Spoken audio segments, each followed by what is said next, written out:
కార్యక్రమంలో ఎవరైనా వస్తే వాళ్ళకి పట్టుకొని టెర్రరిజం వైపు మలుపుతారు అని కూడా సౌదీ అరబ్ అంటే ఒక ఇస్లామిక్ కంట్రీ సౌదీ అరబ్ వాళ్ళు చెప్పిన మాటలు.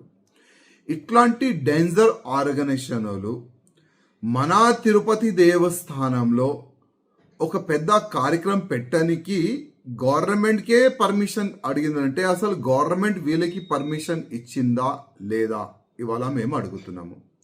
అదేవిధంగా ఒకవేళ గవర్నమెంట్ మన టీడీపీ గవర్నమెంట్ ఒకవేళ వాళ్ళకి పర్మిషన్ ఇస్తే ఇమ్మీడియట్గా ఆ పర్మిషన్ని రద్దు చేసి ఈ సంస్థని మొత్తం ఆంధ్రప్రదేశ్లో బ్యాన్ చేయాలి, ఇట్లాంటి కూడా వీళ్ళు కార్యక్రమం పెట్టకూడదు అని ఆ విధంగా చర్యలు తీసుకోవాలని కూడా నేను ముఖ్యమంత్రి గారికి కోరుతున్నాను. ఎందుకంటే గతంలో కూడా ఎప్పుడు కూడా ఆంధ్రప్రదేశ్లో టెర్రరిస్ట్ వాళ్ళు దొరకలేదు, ఇప్పుడు టెర్రరిస్ట్ వాళ్ళు దొరుకుతున్నారు.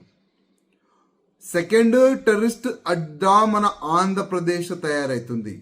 ఇట్లాంటి సమయంలో ఇట్లాంటి టెర్రరిస్ట్కి సంబంధించి ఆర్గనైజేషన్ వాళ్ళకి మనం కార్యక్రమాలకి పర్మిషన్ ఇస్తే ఒక టెర్రరిస్ట్ అడ్డగా తయారవుతుంది, టెర్రరిస్ట్ కూడా తయారవుతారు.